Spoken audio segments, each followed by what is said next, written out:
So, have you ever found yourself really fascinated by people who seem to just master two completely different things, like fields that seem worlds apart? Oh, absolutely. It's pretty amazing when you see it happen. Yeah, like imagine one field being, super technical, cutting edge technology, and the other, ancient musical traditions, seems almost impossible, right? It really does.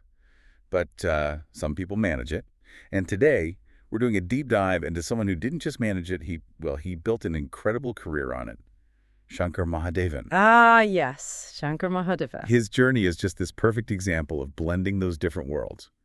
A real inspiration, I think. We're going to unpack his story using the sources we have, try and figure out what makes him tick. Exactly, that's the mission here, right? Huh. Not just to list facts, but to pull out the key insights, sort of a shortcut for you, the listener, to get why he's so celebrated. And how those totally different skills came together to make something new. For sure. We'll probably uncover some surprising stuff along the way, hopefully leave you well-informed, maybe a little bit amazed by his versatility. Okay, let's unpack this incredible journey. Let's do it. So, where do we start? Early life, I guess? The basics. His full name, Shankar Mahadevan, born March 3rd, 1967. Right, in Chembur, Mumbai, Maharashtra.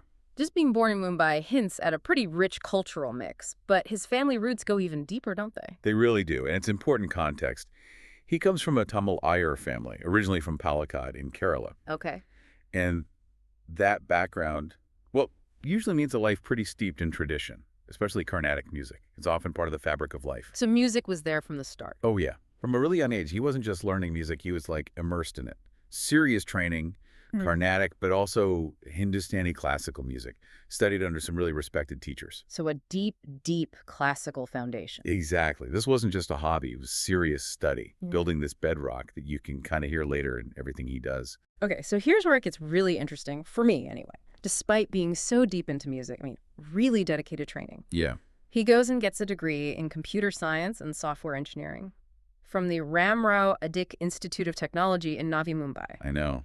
It's quite the pivot, isn't it? It makes you stop and think, right?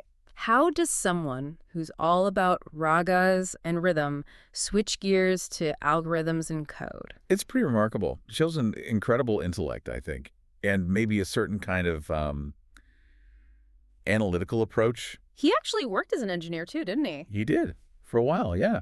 At a company called Leading Edge Systems. It's Trejan Technologies now. Wow. So he was actually in the software industry doing the work.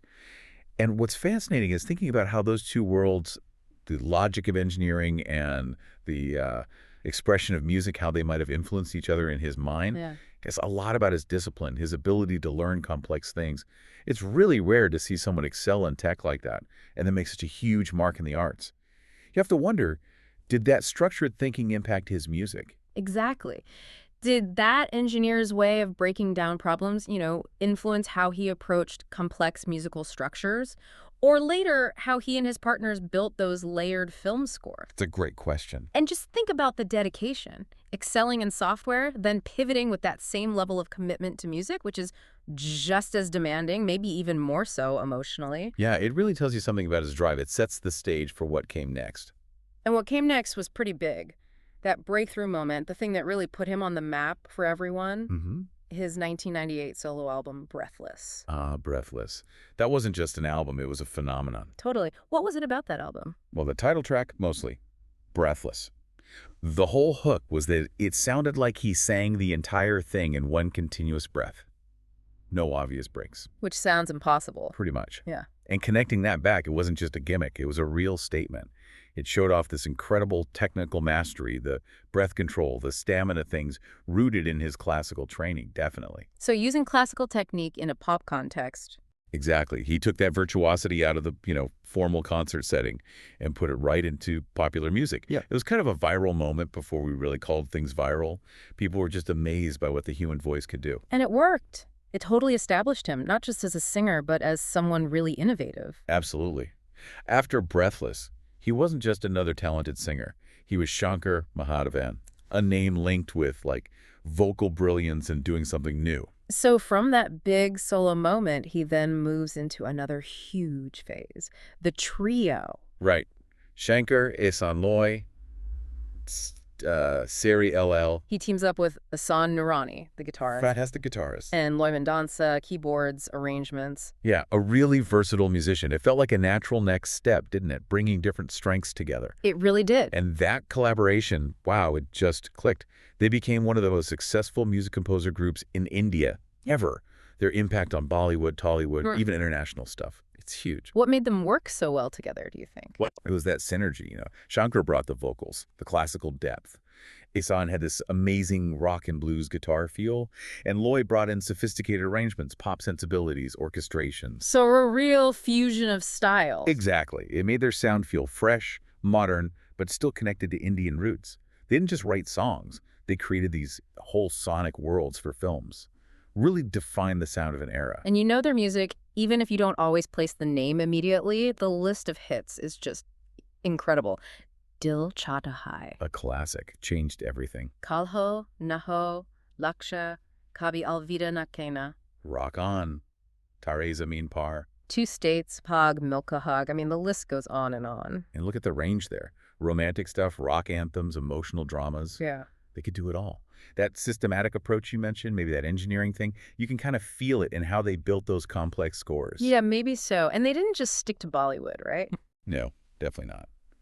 They were smart about collaborating regionally, too. Worked with big names down south, like A.R. Rahman, Haris Jayaraj, Yuvan Shankar Raja, did Tamil hits, other regional stuff. So they understood the whole Indian film landscape, not just Mumbai. Exactly, they adapted. They didn't just push one sound everywhere. They created music that fit the local vibe. And outside of films, too. Oh, yeah. They did fusion albums, devotional music, international collaborations, showing that their sound wasn't just for movies. They were a real musical force, period. Within that trio, Shankar's own versatility is just staggering, singing in so many languages. It's incredible, isn't it? Hindi, Tamil, Telugu, Kannada, Marathi, Malayalam.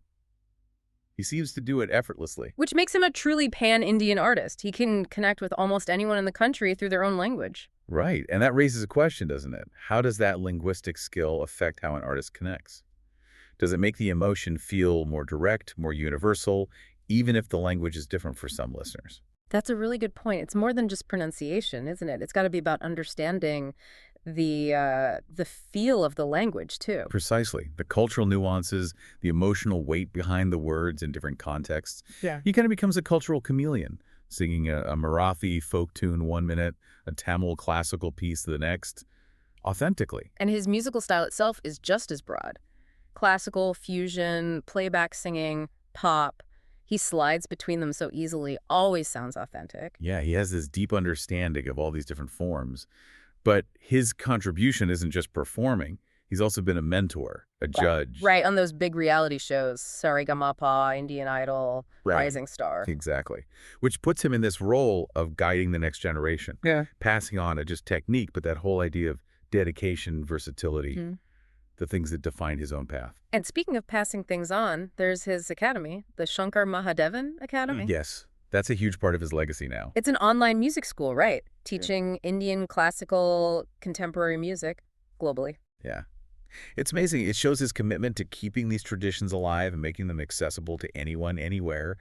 It feels like the perfect blend of his tech background and his musical passion, using technology to spread music education. It makes perfect sense, actually. It really does. So, with a career like this, awards were inevitable, I guess, and he has quite a few. 4 National Film Awards. That's huge. Absolutely massive. National awards are incredibly prestigious in India. For Best Male Playback Singer, for Kandu Kandane, that's Tamil, Kalho Naho in Hindi, Kanjum Punagai, also Tamil, and one for his overall contribution with SEL. The consistency and the range recognized there, Yeah. it's remarkable. And then there's the Padma Shri. Right, in 2019.